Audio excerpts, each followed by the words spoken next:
Ćao Anđelina, dobrodošla u Chit Chat. Ćao, drago mi je da sam tvoj gost danas. I meni je mnogo drago, reci mi, ajde prvo da krenemo kako si. Evo, odlično, dozivam se. Sve je, hvala Bogu, prošlo kako treba.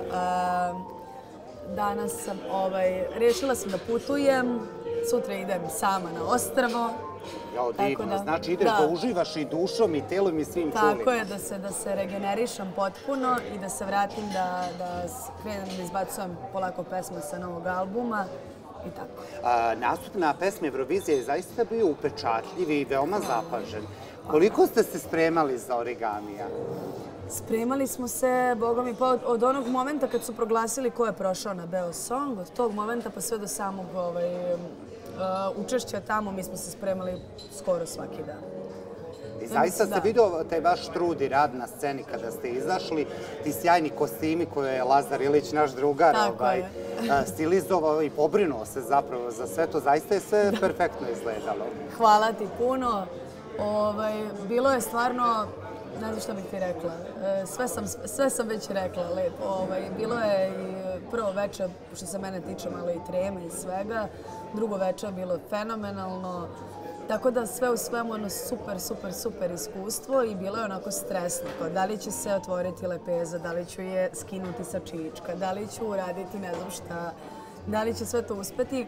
Međutim, na kraju sam u finalu, kao što je mogla se vidi na snimku, rešila da me ne zanima ništa. Da se opustiš maksimalno. Da, i krenula sam da vadim one lepeze i jedno se zaglavila i nije uspela, jer sam na kraju izvadila jedno i kao bila. I kao to je to. Da, tako da, ne, stvarno super iskustvo. Verujem da ću se nekad opet možda vratiti tamo. Što da ne. Sad sam probila led i strava. Strava. Ljude zanima ko je Anđelina kada se ugase kamere? Kako izgleda tvoj život? Ti si jedna čista umetnička duša, jel? Čista umetnička duša, da, pa bukvalno to je jedino što me zanima u životu. Ista sam, mislim, nema razlike. Ja imam prijatelje s kojima sam se družila pre ovoga posla, imam taj svoj posao koji volim najviše na svetu, koji sam radila i pre nego što sam postala javna. Samo je sad sve to kao javno, ali ja kao ja, suština mi je ista. Mislim da se stvarno ništa nije promenilo i to mi je posebno drago. I ne znam, to što možete i da vidite, to sam ja. Pišem pesme, uživam, imam pogrešne izbore ljubavne. A dobro, ali to je sastavni deo života, jel da? Reci mi, kažeš, ostala si ista nogama, čvrsto stojiš na zemlji, ali kada je reč o tvom samopouzdanju, ranije si navodila da nisi baš bila sigurna u neke poteze što se muzičkog tog dela tiče. I da li si proradila na tom samopouzdanju vremenom? Pa na samopouzdanju radim non stop. Mislim, to je stvar koja je stvarno najbitnija za bilo koji posao i bilo koje zanimanje. Ali trudim se da sve svoje, ja sam u stvari preveliki perfekcionista i potpuno onako, ja sebe u stvari ubacim u neku paniku oko toga, želeći da sve bude kako treba, želeći da sve bude savršeno.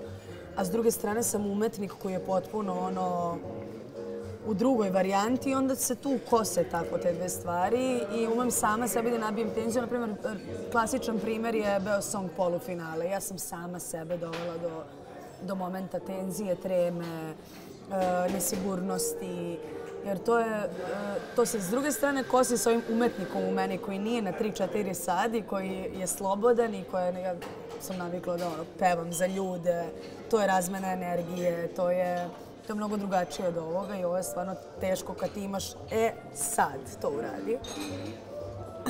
Ali definitivno je, što si me i pitao, definitivno je ključ u tom samopouzdanju koji ne sme nikada da opadne ili da se promeni. To je fora i super mi je što mi se desilo to i što ja sada znam na čemu da radim sama sa sobom. Znam da mogu da sam uspela u životu da dođem do tog momenta. Tako je. Da kao padnem na neki način na nešto što je potpuno besmisao. Mislim, ako nešto znam u životu radim, znam da pevam. Ali kad smo kod pevanja, stvarno si napravila veliki bum kada je muzička scena u pitanju. Što glasom, što pojavom, što drugačijim stajlinzima. Da li si očekivala ovakvu reakciju ljudi? Kako sad iz ove perspektive posmatraš? Generalno u svom poslu. Pa, Reakciju sam, hvala Bogu, nekako uvek imala u smislu da li pevam za 5 ljudi u kafiću ili pevam, ima tu nešto, mislim, jer ja bukvalno ovaj posao, zato i pišem pesme, zato i to. Ja se apsolutno cijela dam u tom momentu i kao to je, ja na taj način i čistim dušu i trudim se da to što radim bude baš iskreno i apsolutno sve svoje emocije koje kao tu tinjaju, ja ih izbacim tako. I verovatno to ljudi negde prepoznaju i to im se dopada i tako sam i postala primećena, mogu da kažem. Tako da... Jesi očekivala te reakcije ljudi? Stvarno te ljudi vole? Vole tvoj glas, vole tvoju pojavu, zračiš lepom energijom. Evo i mi sad sedimo, znaš, tebi oči lepo sijaju, onako nije opuštena si, prizemna si, mislim, znamo se i privatno. Da. Pa to je sigurno, kažem ti, nisam očekivala sad kao mislim, nisam ništa očekivala. Tu sad, kad je krenulo to sve da se izbacuju pesme i da se radi javno, to je, vidi, tu nemaš više, meni se desilo tako, eto. Moja prva pesma, druga pesma je prošla super, ima 11 miliona, znaš, nisam očekivala, možda će odmah, ali sam definitivno, težila ka tome i želela to. I naravno da sam pre nego što se desila moja javnost, naravno da sam zamišljala i da sam želela i da sam, to je ono ka čemu i idem i ka čemu sam išla, tako da... Ali starije kolege ti veruju, recimo radila si i za Lenu Kovačević, i za Eminu Jaković. Kako te saradnje izgledaju, mene zanima. Jako je lepo kad znaš da imaju poverenje u tebe i u tvoj rad. Da, ne, to je ozbiljna potvrda, stvarno. Meni je taj projekat Radija S jedan od većih projekata koji sam radila, da sam radila drugim izvođačima, zatim to za Sašu Matića pesma mi je možda najveća potvrda tog mog autorskog rada. Da je takva neka legenda otpeva moj tekst, to mi je stvarno onako veliki uspeh. I ne znam, taj osjećaj je neprocenjiv, bukvalno. Jedno je kao kad sebi uradim, pa znaš, kao, pa ti tu nisi baš skroz siguran, ko... Znaš, nikad nisi 100%, bar ja nisam nikad 100% zadovoljna. Međutim, kada se dogodilo da je otpevao Sale, na primjer, moj tekst i moju muziku, ja sam tu shvatila da zaista to što radim ima smisla i da definitivno, pored toga što se bavim pevanjem, treba se bavim i autorskim radom i to mi je posebna ljubav kao pisanje. Tako da... A kako je šareti po tim žanrovima? Lena je džez, Emina je pop, ajde možemo je nazvati pod pop pevačicu, Ana Bebić. Je li teško šareti po žanrovima ili to pustiš, prepustiš se? Kako oni reaguju, pošto su opet velike zvezde, kako reaguju na te tekstove? Jel dođe nekad do sukobe mišljenja? Pa ne, može da dođe, ali u principu nisam ni sa kim imala problem. Svima se stvarno dopalo to što sam uradila i nekako moj glavna stvar kada nekome želim da napišem, kada nekome pišem, ja moram nekako da imam malo te osobe, jer ne želim da prosto dam nešto što je samo moje i što oni ne osjećaju i to onda nema smisla, nego želim da nekako to meni u glavi zazvuči kao ta osoba, a i da se poklopi sa njihovom energijom i njihovom pričom i njihovim životom.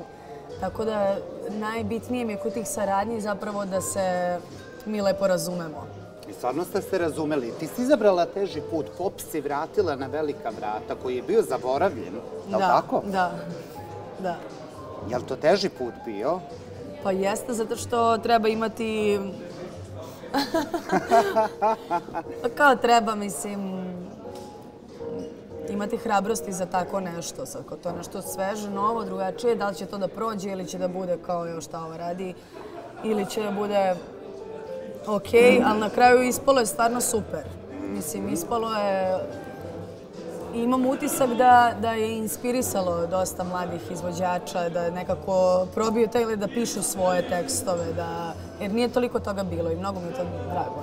Ti si baš perfekcionista, to se vidi iz ovog razgovora, ti baš računa vodiš o svakom segmentu, tako i u privatnom, ne samo i u poslovnom, veliki perfekcionista.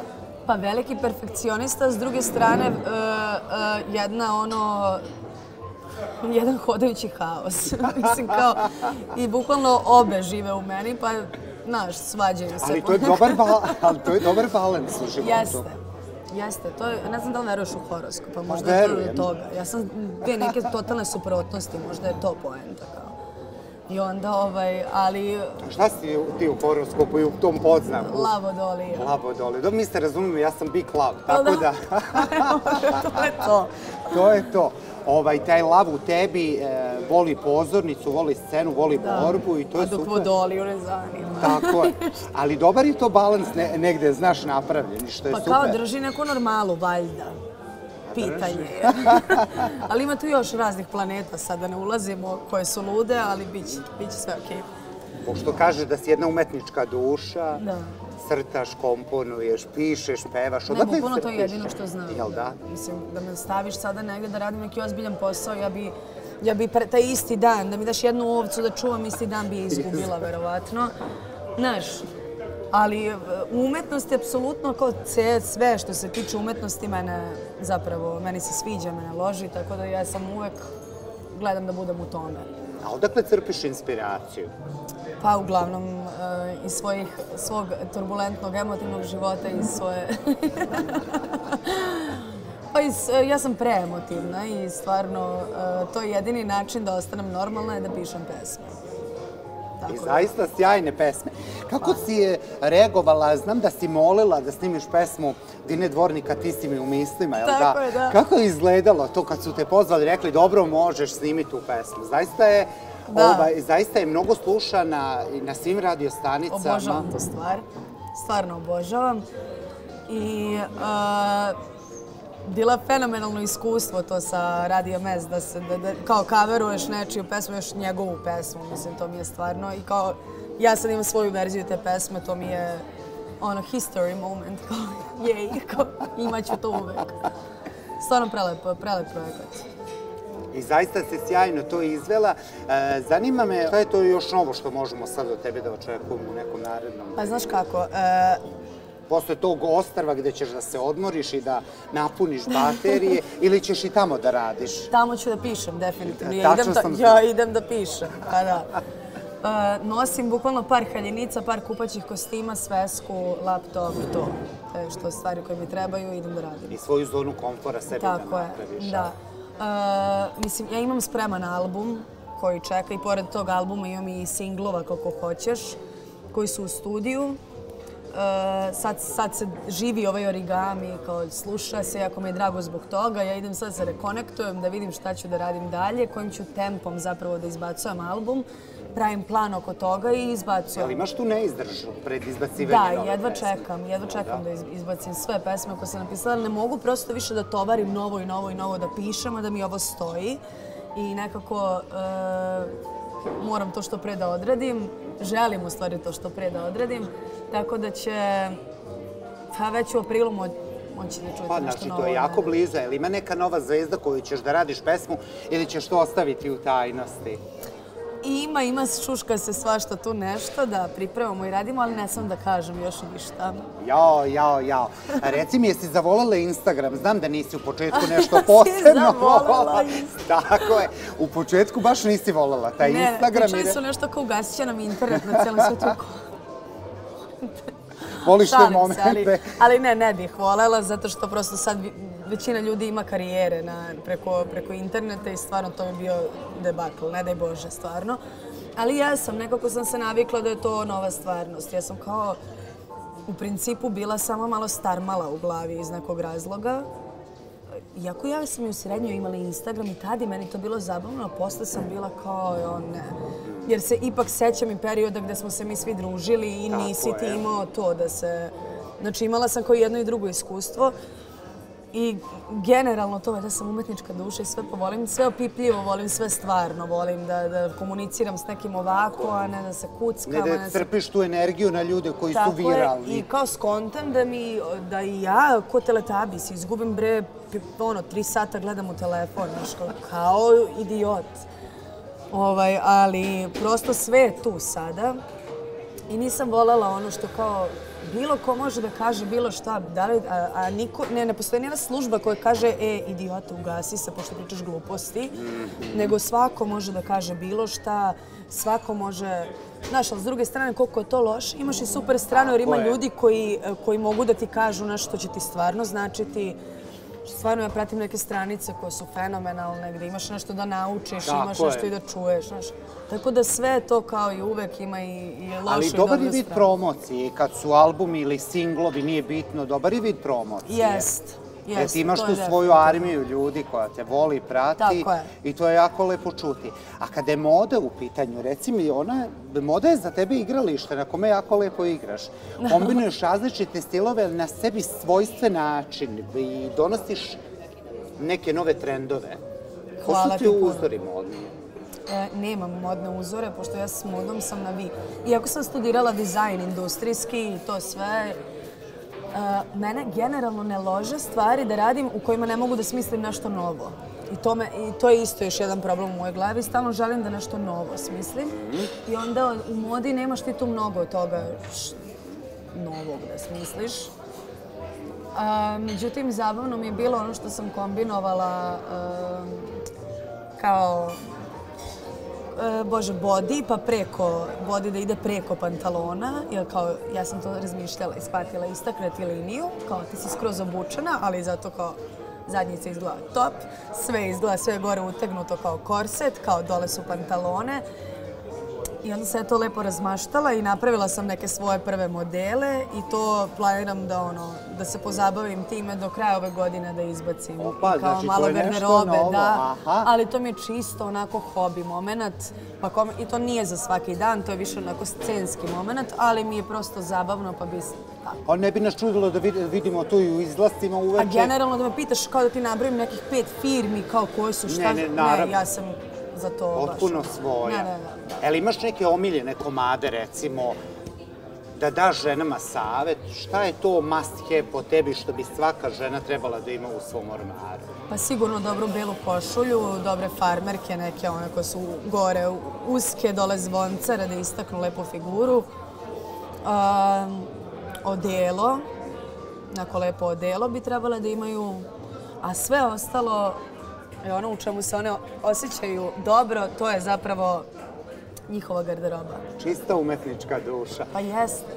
Ali to je super čuti. Reci mi, kada je neka kose tela u pitanju lica, da li posvećuješ? Znaš kako, moja porodica ima porodičan biznis i imamo kozmetički salon gde je kao medicinska kozmetika gde se proizvode, samo tu možeš da kupiš u salonu, salon se zove Gala. Samo u salonu možeš da kupiš prirodne kreme bez konzervansa. Tako da ja nikada u životu nisam stavila na glavu nešto što ima konzervans u sebi i prosto te sad firmirane proizvode, ne znam šta da kažem o tome, jer ovo kao što koristim je potpuno i zato možeš samo tu da kupiš, ne može da se proizvodi jer sve što kupiš u radnji ima konzervans i neki rok trajanja. Tako da i ovo ima rok trajanja, ali... Naravno, ali je prirodno. Potpuno. I to je nešto što kao moja baka još od pre 70 godina radi. Aha, znači to je po recepturi koja je stara, toliko godina. Pa ja sam sad možda lupila, ali tako nešto, ako ne i jača, pošto je ona nasledila tu recepturu, tako da... I salon se bavi medicinskom kozmetikom i svim to i kremicama, tako da ja sam tu. Ali zaista ste pravi promoter toga, znači imaš zdravu kosu, kožu, nokte, znači zaista si dobar promoter i stojiš iza onoga što kažeš, da je zaista zdravo. Koji ti omiljeni proizvodi iz te vaše linije? Pa meni ta hidrantna krema za lice, koja ima kao masna, ima neka koja je za masniju kožu koja je kao više suvlja i ima ta koja je polu, koja je predivna. Znači to stavim nekako i izblejim. Imamo neke razne maskice. Ja sam non stop čim dođem kući skidam šminku i idem na terapiju svoju. Svoju terapiju? Pa ništa onda savjet svim gledateljkama da... Da dođu u salon Gala da probaju. Da probaju i da daju neku svoju recenziju. Da li će se pojaviti još neki hit, a da je veći od Sijam, Dah po dah ili neko kao ti? Hoće, kako ne. Jel da? Da. Iskreno mislim da je Origami već na dobrom putu za to. On se već jednom čuo, taj Origami. Ja sam vidio neki snimak na nekom festivalu. Da. Ta priča je fenomenalna, ta priča je strašna. Ja sam ga izvela bukvalno 3 dana nakon što je zapravo po pravilima Eurovizije i to moglo da se izvede. Znači, 3 dana su me delile od toga da ne. I taj festival se pomerio i da se desio kad je trebalo, ne bi je izvela u vreme u kojem mogu da izvedem i na Beosongu. Tako da to mi je fantastična priča i trebalo da izađe to leto, međutim nije. Pojavila se na Beosongu i mislim da je to najbolja stvar koja se desila. Ali objavila si na Instagramu da uskoro izbacuješ neku novu verziju pesme Origami. Da, zato što oni pamte tu verziju sa festivala i sad da kažem, izaći će cela verzija zapravo i sa drugom strofom i sa malo još nabuđenijim aranžmanom, tako da. Znači, svi ćemo moći da džuskamo celo leto uz tu novu staru verziju Origami. Tako je, pa samo je cela.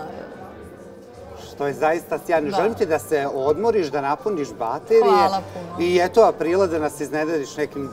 Hoću, stvarno, te sve pesme koje spremam vidjet ću i objavit ću sve na Instagramu kojim redosledom ću ih izbacivati, ali moguće da će biti tu par pesama pred leto, tako da svašta sam spremala. Mnogo ti hvala na divnom razgovoru. Hvala tebi.